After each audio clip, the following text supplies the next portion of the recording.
முதல் கதை. ஞானத்தின் பழம். ஒரு நாள் வேதமுனிவர் நாரதர் சிவனின் இருப்பிடமான கைலாசத்திற்கு ஒரு மாம்பழத்துடன் வந்தார். பார்வதியும் சிவனும் தங்கள் சிறு குழந்தைகளான கணேசன் மற்றும் முருகனின் குறும்புத்தனமான குறும்புகளைக் கண்டு சிரித்து கொண்டிருந்த மகிழ்ச்சியான மனநிலையில் குடும்பம் இருந்தது. நாரதர் எப்பொழுதும் பிரச்சனைகளை உண்டாக்குகிறார், அது இறுதியில் ஏதாவது நல்லதுக்கு வழிவகுக்கும். எப்போதும் போல ஒரே ஒரு மாம்பழத்தை கொண்டு வந்து பெரிய தொல்லையை உருவாக்கினார். சிவனும் பார்வதியும் தங்கள் மகன்கள் பழங்களை பகிர்ந்து கொள்ள மாட்டார்கள் என்று நினைத்தார்கள். ஆனால் குறும்புக்கார நாரதர், இது ஞானத்தின் பொன்னான பழம், இந்த மாம்பழத்தை உண்பவருக்கு நித்திய ஞானம் கிடைக்கும் என்று கூறினார். இருப்பினும் இந்த பழத்தை சாப்பிடுவதற்கு ஒரு நிபந்தனை உள்ளது என்று அவர் எச்சரித்தார். முகத்தில் புன்சிரிப்புடன் நாரதர் தொடர்ந்தார், இந்த பழத்தை ஒருவர் மட்டுமே சாப்பிட வேண்டும். சிவன் மற்றும் அவர் குடும்பத்தினர் பிரச்சனையை தீர்க்க போராடினர். சிவன் யோசனை செய்து முதலில் உலகை சுற்றி வருபவர் அதை அடைய வேண்டும் என்று ஒரு முடிவு செய்தார். முருகர் மிகவும் மகிழ்ச்சி அடைந்து தனது வாகனமான மயிலின் மீது குதித்து விரைவில் பார்வையில் இருந்து விலகினார். கணேசன் முகத்தில் சிந்தனையுடன் இருந்த இடத்திலேயே இருந்தார். அவர் மெதுவாக தனது பெற்றோரிடம் சென்று அவர்கள் முன் பணிந்து வணங்கினார். பின்னர் பெற்றோரை சுற்றி வர ஆரம்பித்தார். சிவனும் பார்வதியும் குழப்பமடைந்தனர். அதற்கு பதிலளித்த கணேசன், நீங்கள் என் பெற்றோர்கள்தான் எனது பிரபஞ்சம் மற்றும் எனது முழு உலகமும். எனவே நான் உங்களை வட்டமிட்டால் நான் உலகம் முழுவதையும் சுற்றி வந்தேன் என்று அர்த்தம்.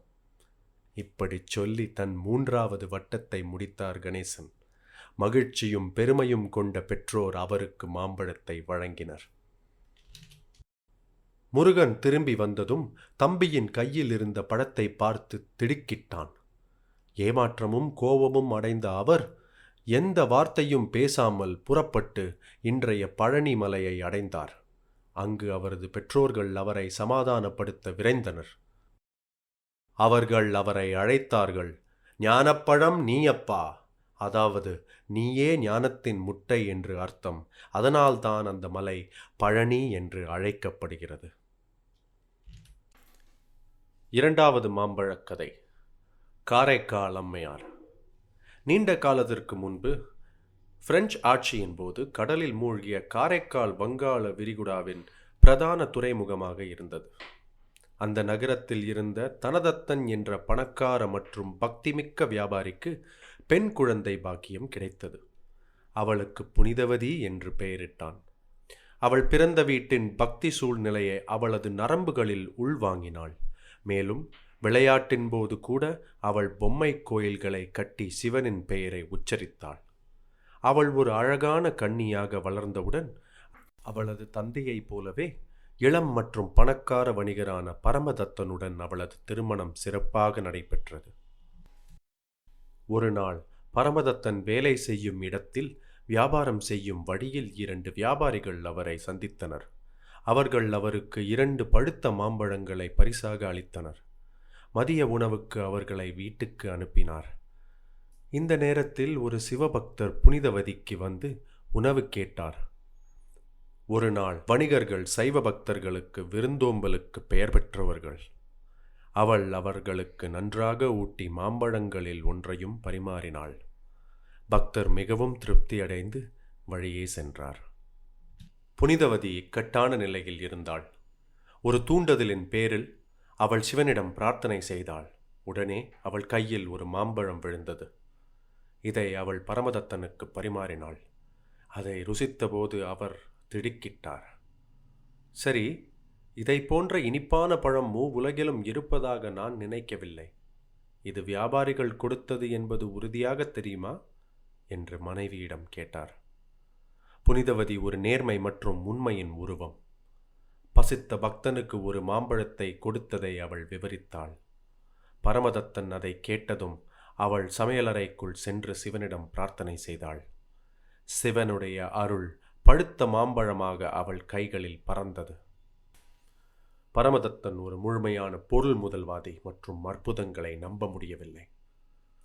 தன் மனைவி ஏதோ தவறுகளை மறைக்க ஒரு கதையை பின்னிக் கொண்டிருக்க வேண்டும் என்று நினைத்தான்.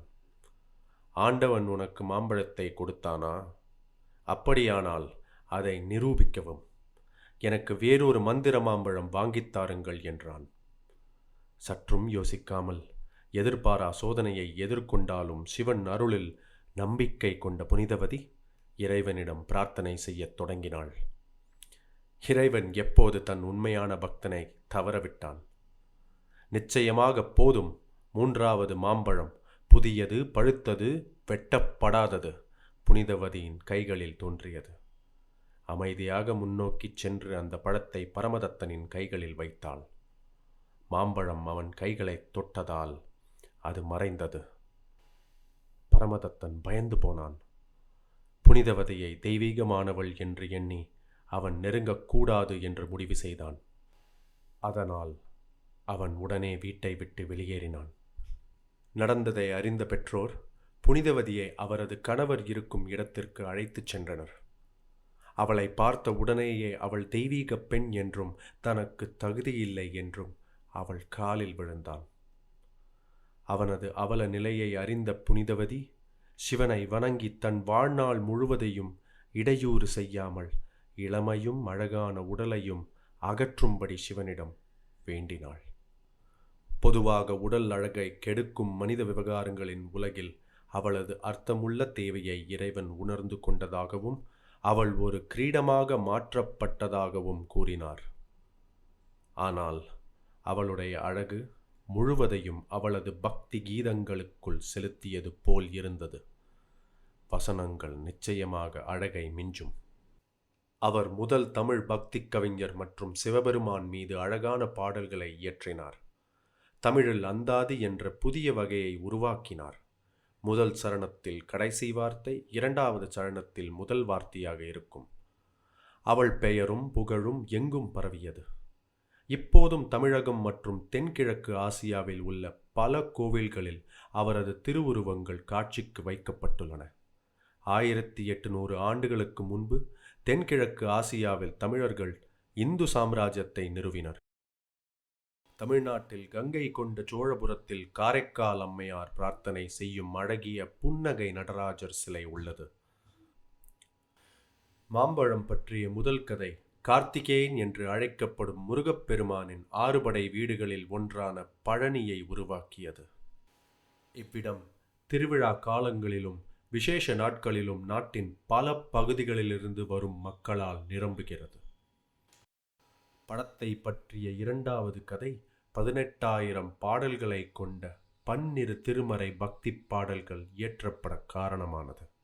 சங்க காலத்திற்கு பிறகு காரைக்கால் அம்மையாரின் காலம் தொட்டு ஒரு பெரும் பக்தி இயக்கம் மூலை முடுக்கெல்லாம் பரவி தமிழ்நாட்டின் முகத்தையே மாற்றியது. இவ்வியக்கம் நிவ்ருதி, ஞானதேவ், சோபனா, முக்தாபாய், ஏக்நாத், நம்தேவ், துக்காராம் மற்றும் சமர்த்தா ராம்தாஸ் ஆகியோரால் மகாராஷ்டிராவில் பரப்பப்பட்ட பக்தி இயக்கத்திற்கு இணையானதாக கருதப்படுகிறது.